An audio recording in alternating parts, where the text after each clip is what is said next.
Hi everyone. Welcome, welcome. I'm Alice from Brink. Thank you so much for being with us today. I am the innovation lead for the EdTech Hub's AI Observatory, and I'm going to be your host for today. I'm also joined by Bryony and Gracie, who's off camera, but maybe you two can give a little wave, who are supporting today. If you've got any issues at all, you can directly message Gracie or Events EdTech Hub is the handle there. And please do message if you've got any problems or there's any kind of technical issues as well.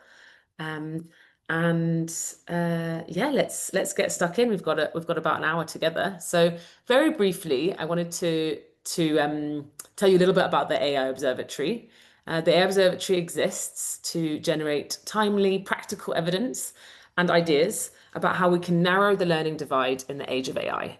So we're really focused on that point about narrowing the learning divide in the age of AI, and we are really intentional about wanting to drive that forward in this time. So we're taking a hypothesis-driven approach. So what that means, we're testing and learning about what works as it's happening, and trying to keep pace with the changes of AI around us. So earlier this year, we published a framework, which actually maybe Bryony or Gracie can share a link in the chat. But this theoretical framework, which was designed to to support really intentional decisions about AI today, while keeping sight of where education needs to go next. And this idea of kind of looking at the various horizons of change feels particularly pertinent in the age of AI as change is happening so fast. So today we want to focus on one of the ideas that surfaced for us as we sort of created this framework. And this idea is that we can narrow the learning divide if we use AI to optimize the behind the scenes tasks within the education system. So I sometimes also call it the non-sexy things in education, not the things in the classroom that you would maybe typically get people talking about. And that's really the point as well, is that debate on AI use in education systems often centers on the student-facing tools, right? The classroom-facing tools. But we think there's actually massive potential for AI to transform the administrative systems, and that part of it maybe is potentially being undervalued or not focused on enough. By making government service delivery more efficient, we think that ministries of education may be able to unlock some really important efficiencies, and more accurately distribute resources and be those resources money or people and so on. And ultimately, if you can do that, you'll create systems which are better suited and more aligned for learning. And so that does drive through to learning outcomes. So this is the kind of idea that we set out to test, and in order to do that, we invited ministries of education in the global south to apply to take part in a challenge exploring this exact topic: how AI could support more efficient delivery of their education systems.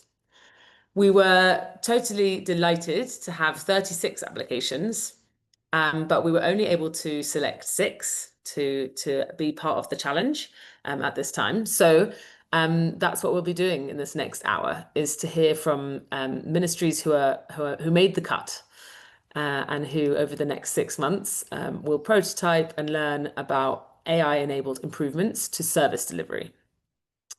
So a little bit of housekeeping. You'll have noticed, you'll have been notified we're recording. This is so that we could share it with others who couldn't make it, and so that we can use some of the content as well as we continue to talk about this amazing and pioneering work that these ministries are doing.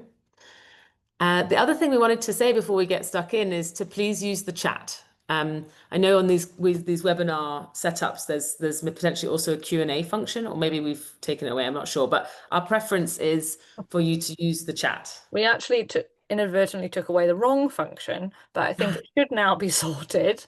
Good. Maybe we could test this out and see if the chat is live. Yeah, good idea. So we want you to use the chat freely. We want you to use it for questions and comments. So to help us double check that the chat is in fact working, we'd love you to tell us who's in the room. So please write your name and your location in the chat. And this will be how, aha, Maria, thank you. Straight in. This is very good. Okay, Angela, wonderful to see you. Wonderful to see your name. We have Kenya, we have Berlin, we have Canada, we have India. Oh my gosh, Mauritius. This is so wonderful. Hi, colleagues from FCDO, good to see you as well. This is very, very exciting. And we can see the chat is indeed working. So that is good news. Good news for us. We already have a question Oh, from Brenda. Thank you so hmm. much. Can every Oh, okay. So just when you're using the chat, just make sure you've selected everyone, because I think some people's messages are only coming to the host and panelists.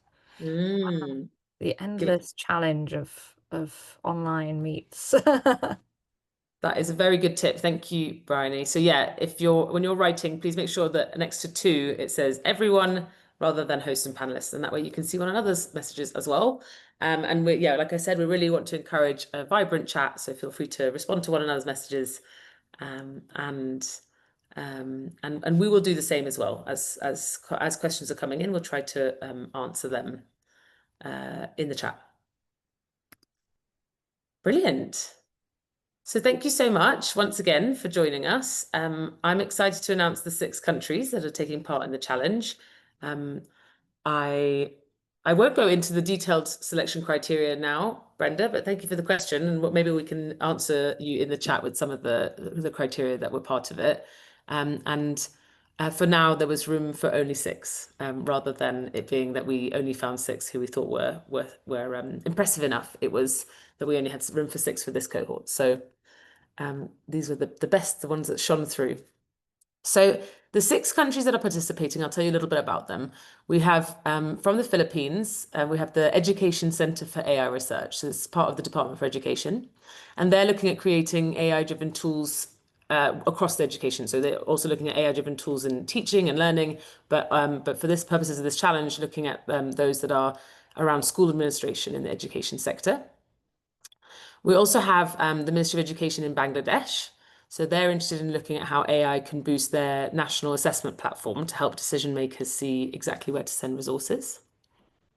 Then in Nigeria, we have the Federal Ministry of Education, who hopes to explore how AI can be applied to improve data management and decision making in education. In Pakistan, we have the Ministry of Federal Education and Professional Training, who wants to develop an AI-driven app to administer foundational learning assessments to children across Pakistan. And in Sierra Leone, we have the Ministry of Basic and Senior Secondary School Education, who wants to develop practical tools to improve how their delivery team tracks progress, generates reports, that kind of thing. And then finally, the last of the cohort is in Kenya, where once again it's the Ministry of Education, and they want to explore ways to integrate AI into the Kenya Education Management Information System, known as KEMIS.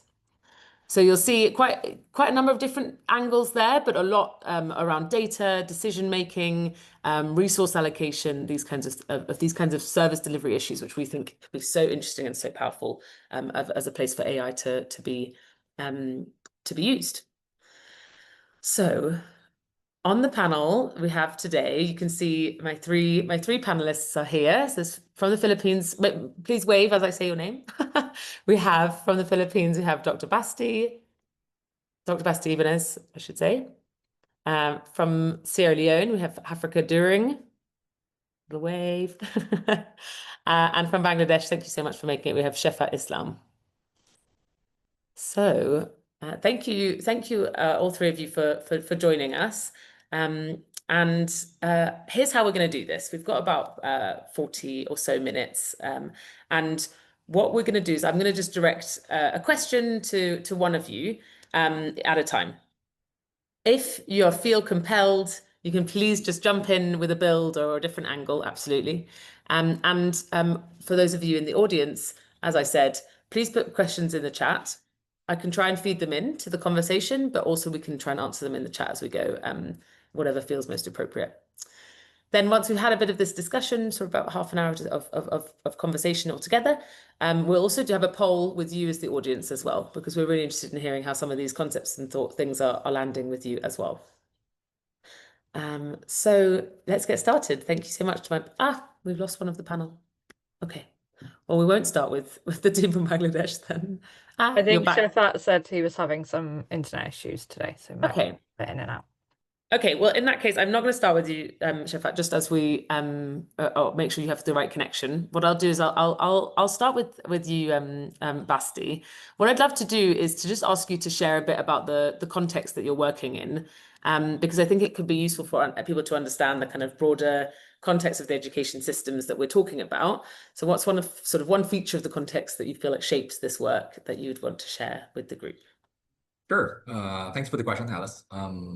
So maybe just to give a bit more context around the Philippines, the education sector in the Philippines. So the Education Center for AI Research, we are housed under the Department of Education in the Philippines, and the Department of Education, or DepEd, as we call it. Essentially, they govern the entire basic education system in the country nationwide. So that's from grade levels, kinder all the way up to grade 12, and that encompasses roughly 26 million learners in the public school system, right? So that's on the student side. On the teacher side, the Department of Education also manages all the teachers in our public school system. So that's about like 900,000 public school teachers. So you can imagine this is like a very big organization. But the center itself, we operate with the central office. So you can imagine that the Philippines, we are an archipelagic country. So we're a group of islands, and that requires a lot of this separation in terms of like the administration of the different regions of the Philippines. And so the central office is really in charge of like governing policy and things like that when it comes to like the management of the entire education system. So when we were brought in, I think we're all aware of like how much hype or how much interest there's been in AI, right? And leveraging AI to really like solve a lot of like the perennial problems that we encounter. Um, and so the center was really established to sort of like leverage that, to put some investment in that. So what the problems are in the education sector, and really trying to identify like what the problems, or what solutions that we can use AI for the context of that of the Philippines. I think that's like a good place to like leave it in terms of like the context of where we are right now. Mm. Thank you so much.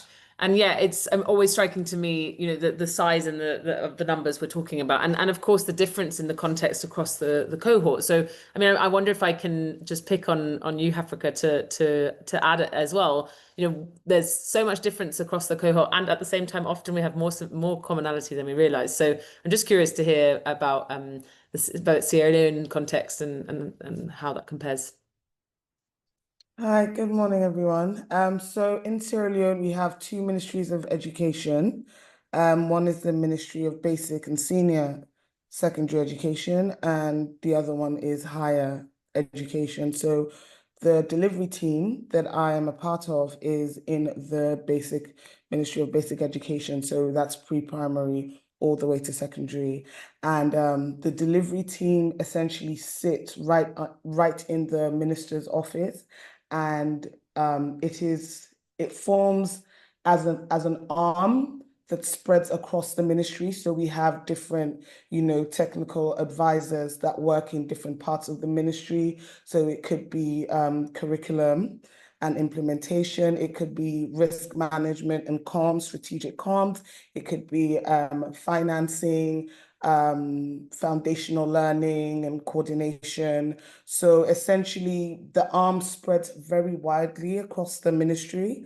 And so, with the age of AI, and what's important to us is the fact that, the work we do is, concise, but also uniform, and the information that flows through that office, because we report directly to the minister, it's on time, it's live information, live data. So for us, it's very important, that we have an opportunity like this that can push the work and make it more effective, because a lot of the times, the individuals in the team aren't just we don't work, we work for different donors. So you have the UNICEF, you have UNFPA, you have TBI, so on and so forth. So it's very important as well that the work that we do separately, because a lot of the times we don't coincide sometimes. So it's important that the work comes together and it's being, channeled in the right places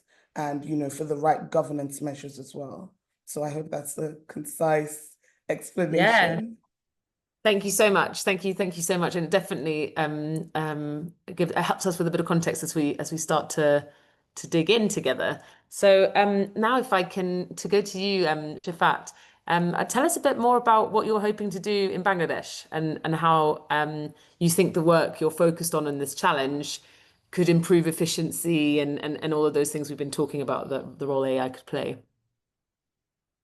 Okay, thank you, Kota. Sorry, my internet is bad today, but It seems good right now. I think it's good, yeah. Okay, thank you so much.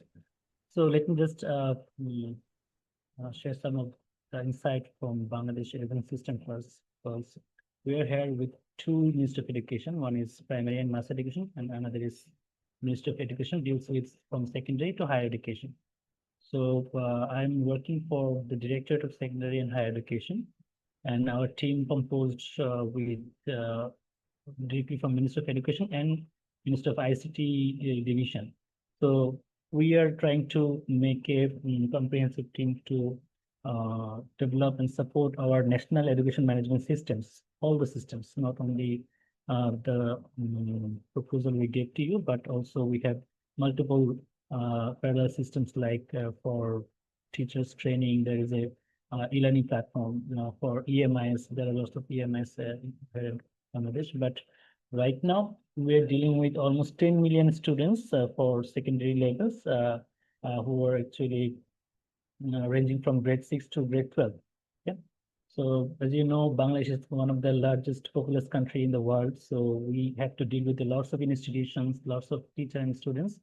So what we did in the last 2 years, we tried to develop one of our national assessment platform that directly deals with in the classroom level, like a teacher uses this platform to collect daily attendance and all the formative assessment data from the classroom. And at the end of the year, they got also a report card comprising all the data the teacher. So it was doing fine, but the government decided to expand the platform from primary to grade 12. So it's from next year, we will be definitely collecting and using this platform in a bigger way. So what we expect to from this challenge is to identify some of the issues that we're not covering still in the platform. For example, as we're trying to get attendance data from the students, so this can help to identify some of the dropout syndrome of the students. In different time, we see that in the lower level, like primary education level, there is a 7% of dropout rate in our country. We need to improve this area. So we're trying to get a signal from the attendance data. How can we really improve students' attendance? And then definitely, as we're taking formative assessment data from the students' day-to-day class, we will be definitely trying to help students by providing some improvised lesson plan for them so that they can really understand their weakness and where to improve in which time of the year. And also support teachers for developing their customized lesson plan and like feedback to the students where they are really lacking in certain areas. So these are some of the areas we're trying to find out through the implementation of artificial intelligence in the platform. And definitely by doing all of these things will definitely help our policy managers who are working at the regional level and also in the central, try to support those institutions, teachers and students with all the facility we can provide to them. So it will be a policy tool also. We will be definitely hoping from this challenge to get some kind of understanding and support to develop a model or a solution that can be added in the platform, which can be further scaled by the government. So these are the challenges we're trying to solve. Thank you so much, Alice, for giving me the Thank you. And just as you were speaking, I had my own internet issues, but I made it back very quickly. We had a power cut here. So apologies that I missed a little bit in the middle, but that was so useful to hear about the way you're thinking about this challenge. And also just hearing about the kind of existing platforms and how we see the kind of role AI can play to bolster those existing platforms as well. Just to remind you that we previously we had separate assessment platform from primary, secondary level. Now we're trying to make it a comprehensive one and supporting almost 18 million students to this platform. So this will be a huge platform in terms of number and data.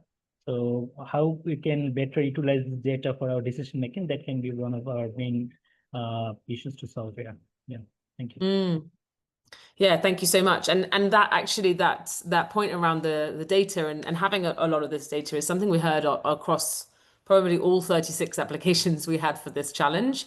Ministries are dealing with enormous amounts of data and actually really struggling to feel like they are analyzing that and using that to its maximum potential. So we're definitely seeing a lot of interest hopefully through this challenge for us to explore what does that really look like, what does it really mean. And so, yeah, excited to see what you all do in Bangladesh through this. I'm going to turn back to you, Basti, from the Philippines. I know that your team is very experienced in AI, so I wanted to turn to you to answer a question that I think is very important, which is why we think that AI is the best technology for this problem space right now. Why are you thinking that this is the best tool, the best technology to be using, and what can it do that maybe other things can't? Tell us a bit more about that thinking. Yeah, I think that's a really interesting question. I think when we think about like probably one of the most transformative technologies in the 21st century, I think AI is going to rank like one highly on that list. And so when it comes to like a country like us, like the Philippines, we really see AI as a technology as something that can help us leapfrog a lot of our resource constraints. And I think that's really like the underlying theme is that there are lots of problems, but there's only so much resources that can go around, right? So we want to be as much as possible like optimal. We want to optimize our resource allocation, and we really see AI as a tool that can really help us in that direction. So I think that's one of the more fundamental reasons why AI as a technology really is like a good fit now. I think it's also partly there's a bit of hype, of course, naturally, when it comes to like this new technology. It's really captured the imagination of the public.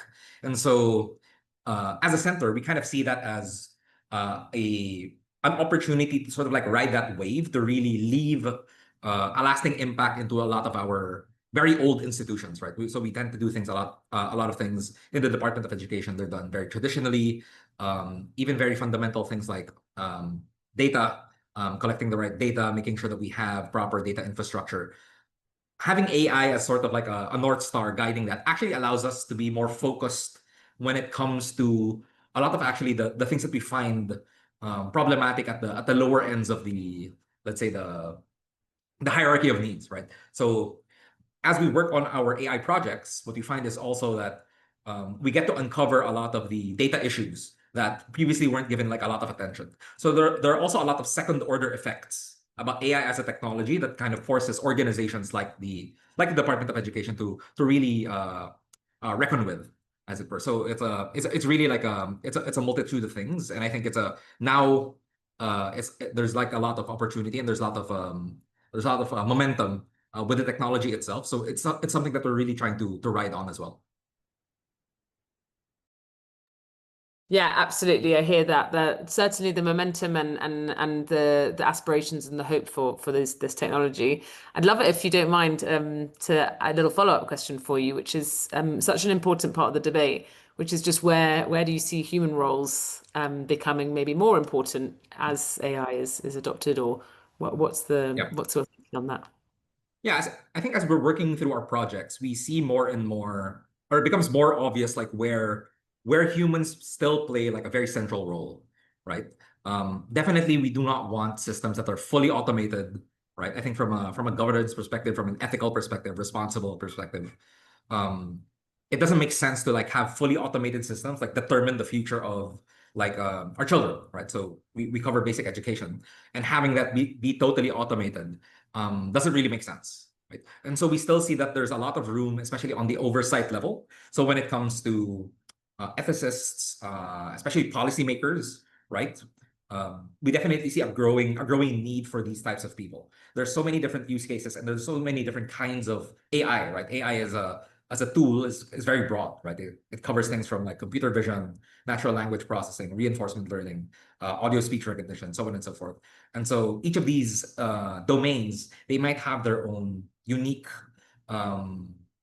idiosyncrasies that can't really be covered by just one person, right? And that's not to mention like on the other side, on the education side, like teachers, students, administrators. We have a lot of different stakeholders and they each have their own unique perspectives. And so coordinating that as well requires humans to be in the loop, right? So the design of the systems of our AI tools cannot just be from an AI engineer's or data scientist's perspective, right? We also have to actively collaborate iteratively with our stakeholders as well. And so actually for a project, let's say for it to be successful, we really need that collaboration with our stakeholders. And so that really brings into focus like the importance of like having humans in this entire process, right? So definitely we see humans being more their participation is more than needed, right? At this point in time. So definitely humans will always have some kind of role moving forward. Thank you. Yeah, I that really resonates for me, and I think particularly we have a lot of the kind of concerns that people have around the AI sort of replacing humans, and actually I feel like we're quite a far cry from that today. Certainly in the kinds of things we're exploring in this challenge, where we're operating in environments where there's massive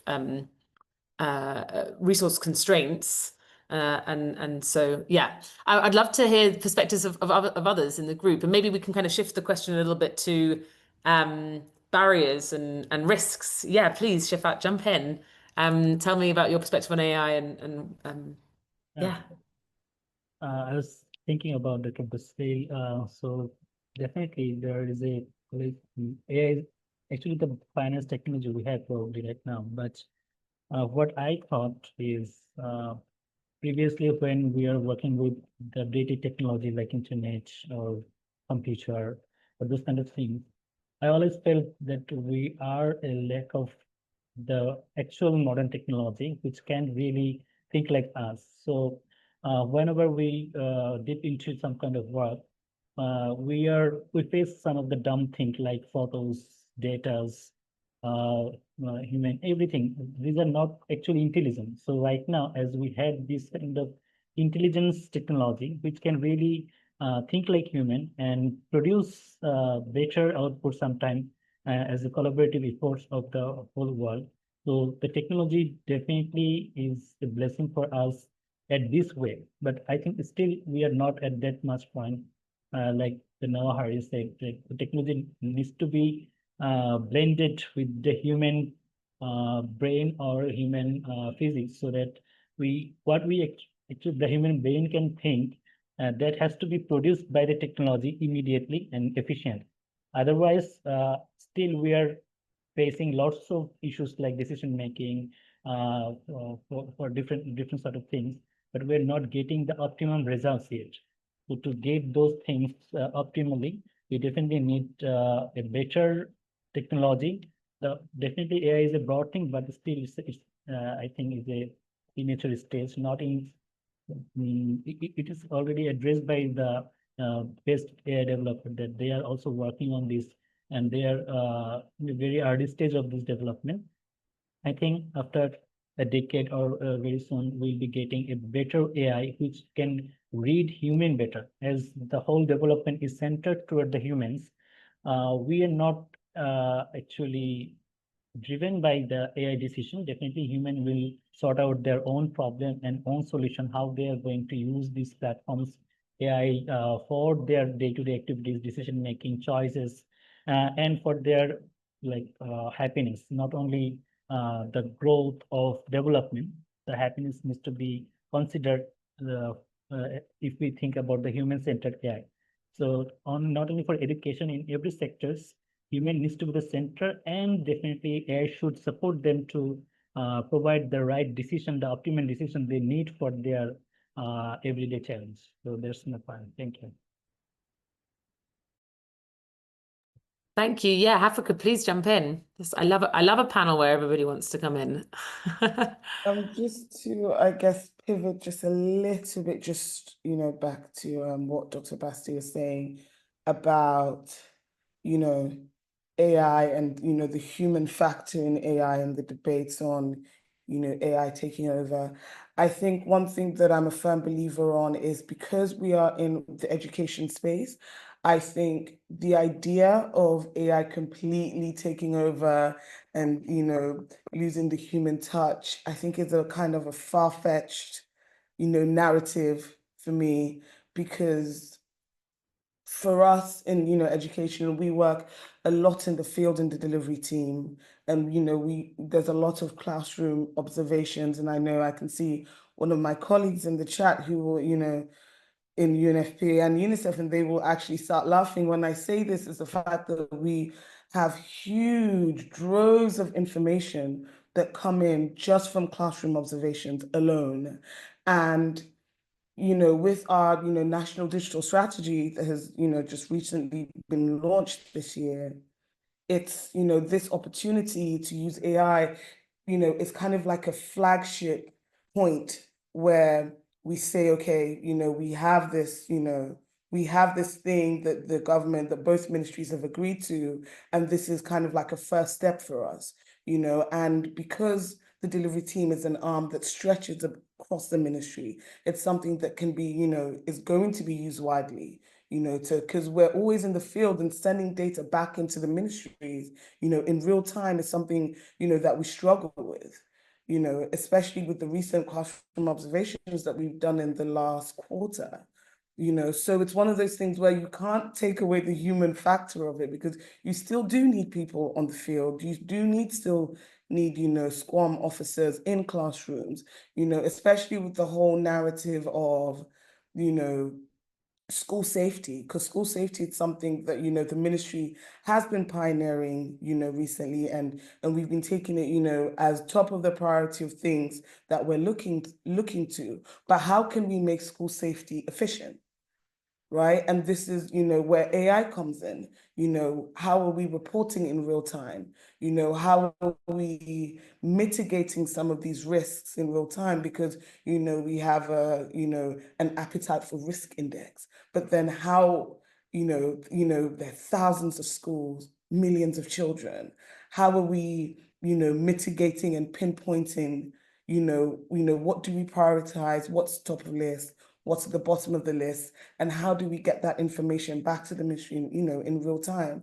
So it's one of those things where, the human aspect is good, but the AI aspect of it, and how AI can make things easier, for us, for the officers on the field, for the information coming through.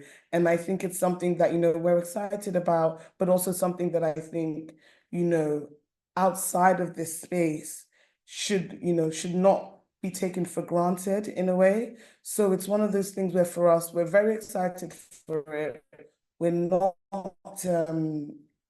not seeing this as, over time, AI is going to take away the importance of SCORM officers in the field, or of us going into the field and taking this data, but more of this data will be, the turnaround of data will be more efficient, meaning that, the strategy that we've created then proves, it's proof of concept. So, yeah. Thank you so much. I think that really sort of crystallizes a lot of what we're hearing from the cohort. And they're not with us today, but the team in Pakistan are really, really clear about what they want to do in developing an AI-driven app to help them administer this kind of foundational learning assessment, right? And I've heard them say kind of similar things to you there, Africa, around just the level of resources that's needed to do that kind of assessment typically, and how that's why they can see this potential to really allow them to one, deliver the assessment, but then also analyze the data in a way that they've not been able to do it before, because of the technology, rather than it taking away from it's really just about maximizing the potential of what they're trying to do. So thank you for that. I'd love to hear, maybe I'll go back to, well, whoever feels like they want to come off mute, but maybe I'll prompt you, Dr. Basti. I'd love to just hear about where we're seeing barriers or risks, right? So, these could be technical, ethical, operational. What are the barriers and risks around AI that we need to be all paying attention to? Sure. Maybe to be a little bit more concrete, I can share a bit of like one of our projects that we're working on. So one of the critical areas that we've identified as a potential use case for AI is in monitoring underweight or stunted children. So I think when we think about like the basic education system, one of the problems that we see is actually in large portions of like the Philippines, we can have students or very, very young students that are actually malnourished, right? They're not necessarily fed well, and this can really interfere with education, right? So it's difficult for a student to sort of like concentrate in a classroom when they're hungry, right? And it's very difficult for them to learn when they're under that kind of stress. And so one of our AI projects is actually a monitoring tool that allows us to take a photo of a child and to estimate their height and weight based off that single photo. So the problem that we're really trying to address is that to collect this data, right?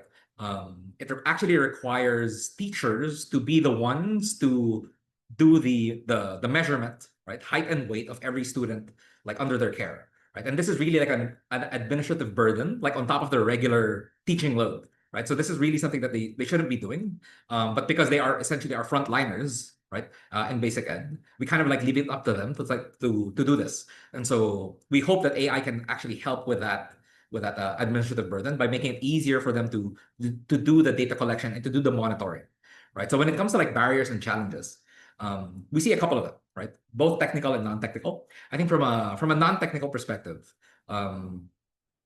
we see that actually getting our teachers well trained to actually use this application is not like a trivial thing. All over the Philippines, we have very different school situations. Some schools are much more well funded. Some schools maybe are far flung and may not be as well funded, and so they may not actually have access to like very simple like resources like electricity, the internet. So we actually see like adoption in terms of our like solution, right? It's not something that will work for the entire Philippines, right? And so we have to design our application to sort of like work in very different environments. So that's like a technical, it's partly a technical and it's partly a non-technical challenge, right? I think from an ethical and responsible perspective as well, right? When we take pictures of our children, right, this can be like a potentially like higher risk use case, right? So this is very sensitive information that we're collecting, and so we want to make sure that we're doing it well, right? And so making sure that all of the documentation, confidentiality, data collection processes, that they're all above board, right? They're all transparent. We do get the consent of the parents when we actually do these things, and that's actually a very administrative thing, right? It's not really something that's part of our AI solution, but if we really want to do it well, it's a challenge that we really have to think about and overcome. And so there's a bit of administrative burden as well when it comes to like working on these sorts of AI projects. So we kind of see it at all places.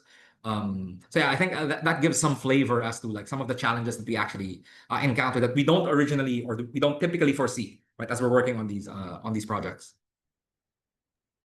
Yeah, thank you so much for that. Those are the great examples, and I really love that kind of the technical, the non-technical, but also what you said at the end there, which is that some of these are the unforeseen, which is why we take and in innovation projects in general, an experimentation approach, because you can test that and surface some of those things as quickly as possible.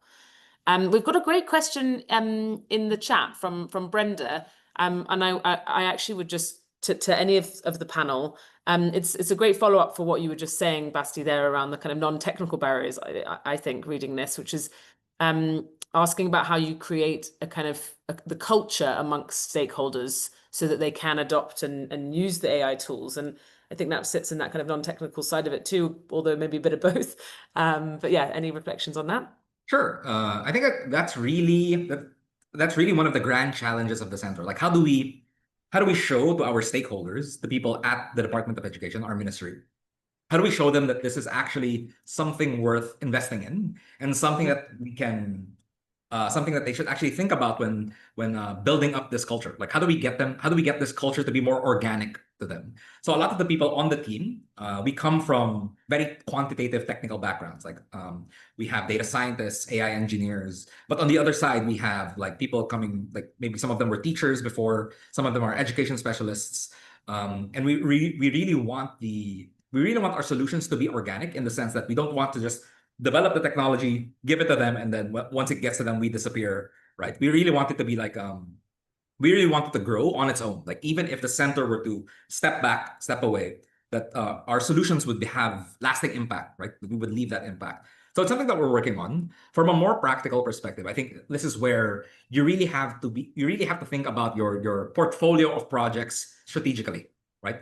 You want some of your projects to be quick wins, right? You want to show quick results because that's really how you get people interested, right? But naturally, if you really want those long, high impact projects, that really requires investment. So you have to work on a balance, right? So some of your projects have to be quick wins. Some of your projects have to have some level of flash, right? It needs to be sexy for some of your ministers, because these guys, they really, I think it really sits in and it really aligns with their incentives, right? When they see that the projects are actually making them, not just perform better, but look good, right? So I think that's sort of like an incentive thing that we have to think about as well. So balancing out that portfolio, shorter term incentives, and then longer term impact. So you really have to balance that out and think about that ahead of time, right? So I think that's something that we've been thinking about also. Yeah, brilliant. I love that, and definitely aligns this idea of incentives and understanding the stakeholders as well. Shefa, I would love to come to you in 1 minute. I'm just going to welcome our last panelist.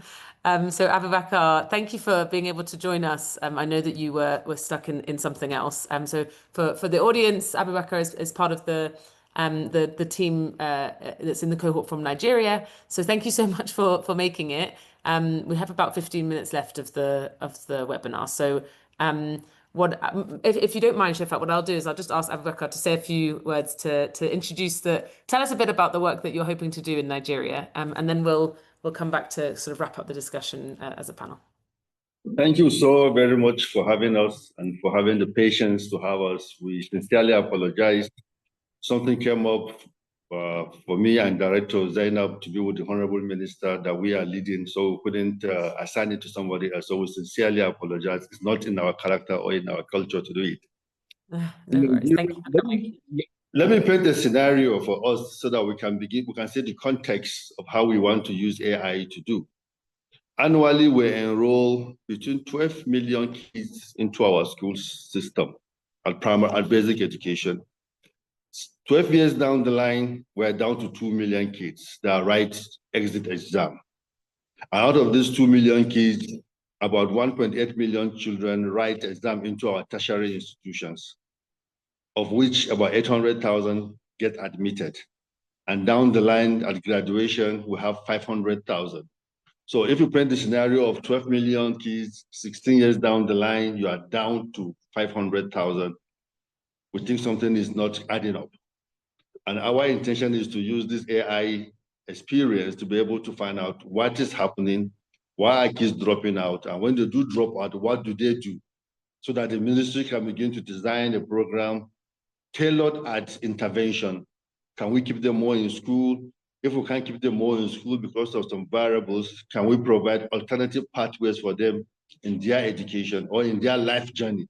And that is one of the major focus that Nigeria want to use is the AI experience or share this experience with other people to say, okay, what do we do? How have other countries used it to shape their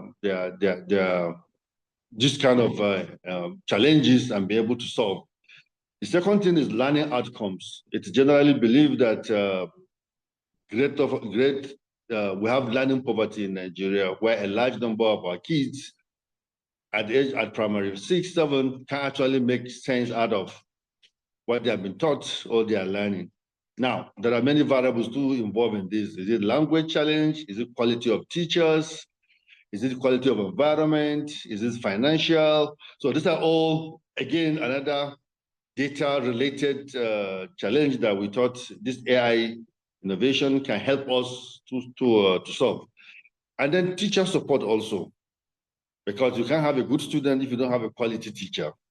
So what kind of teachers do we need? What kind of teachers do we have? And what kind of teachers do we need? So we are looking at all this basket of problems we have, and then hoping that this the challenge and the tools we are going to get, the experience and the tools we are going to get from this challenge will help us as a nation solve this. So these are really, really for us, these are really practical things that we are, challenges we are going through that we think we should share with other countries. I'm sure many other countries probably have gone through this kind of route. They've had their challenges, how they have solved it.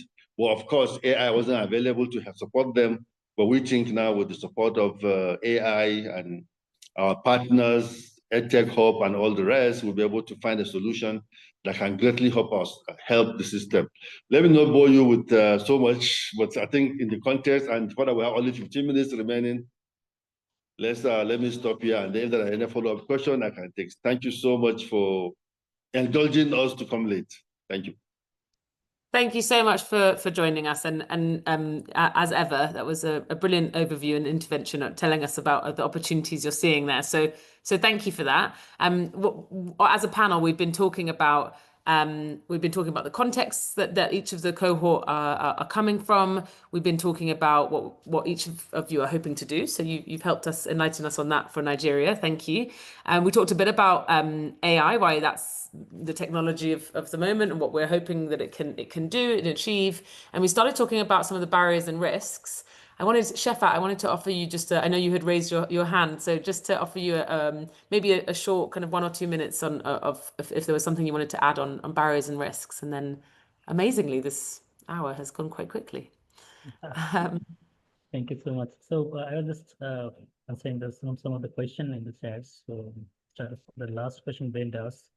So from government perspective, we can think about the implementing challenging way. Like we have some kind of like a controlling mechanism, rather than the competitive world. Like so, government can create some rules, regulations for the use of technology or many things. So for Ministry of Education, what we actually provide to the institution, a curriculum, providing teachers training and support to like establishment of digital classroom, labs, and lots of things. So we can actually influence the teachers and give them some privilege to use this modern technology, not only thinking about the challenges, but also if they can feel and that these are the privilege to use in the classroom, in the management of the schools. So what we experienced in the last few decades that they are willing to use it more than they really care about the new things. So this is one of the perspective we can really think of while developing and implementing the products and services regarding the newer technology, especially in AI. But another risk is, that currently we're facing a lot of trouble managing our young generation, like Gen Zs. They are, with the help of like social media, they are kind of, in every month we're seeing governments are falling.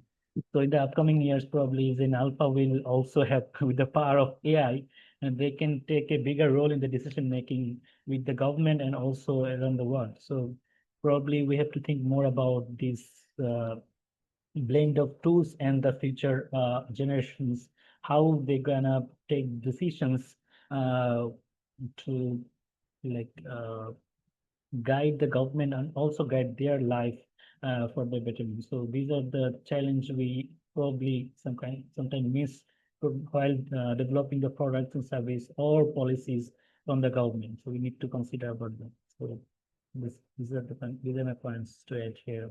Thank you. Thank you so much. And I see more comments also coming through in the chat, so feel free to keep that going. I'm going to give the last words to Hafrika. If you've already talked to us a little bit about where you see the potential of AI, but I wanted us to just end a little bit on the possibilities around this challenge as well. So tell us a bit about what success looks like in the year for you in Sierra Leone. So for us in Sierra Leone, is many things. I think one of the most important things for us is the fact that, it's the narrative first and foremost, which is going from what is AI to AI helped us solve X, Y, and Z.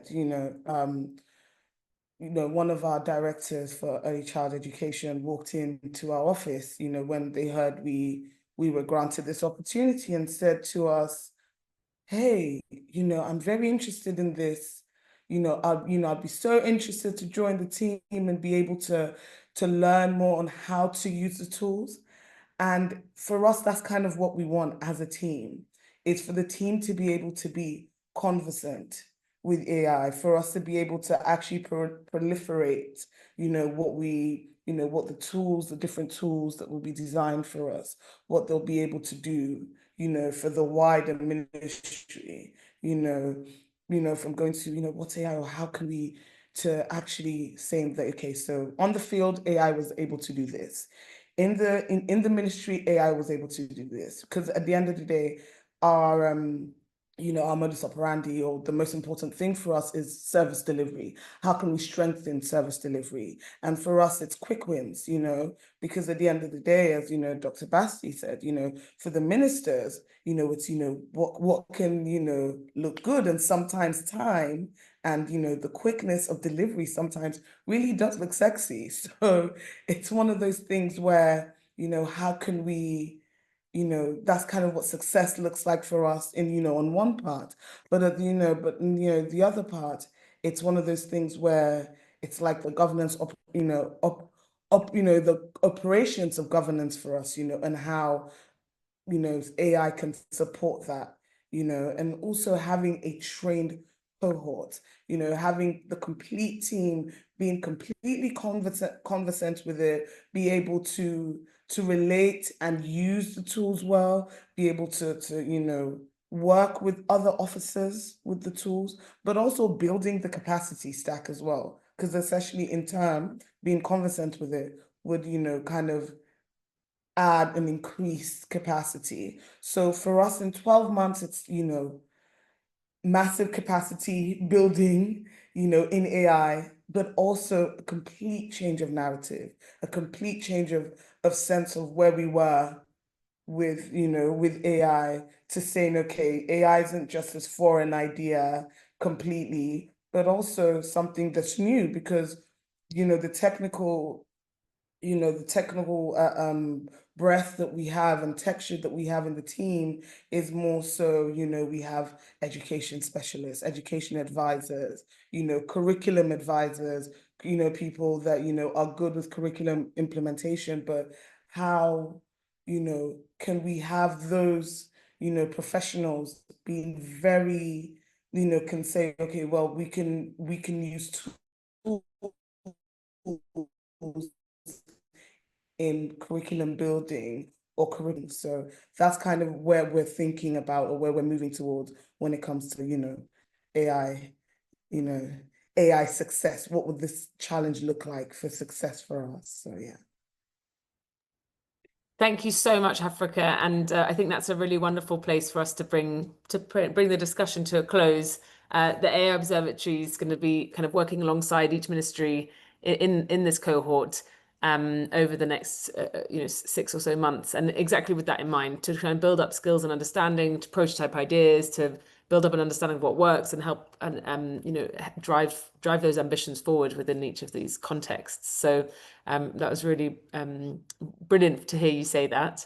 So as the AI Observatory, I'll just say, we'll be sharing updates and evidence and insight and case studies and stories and everything we can as we go.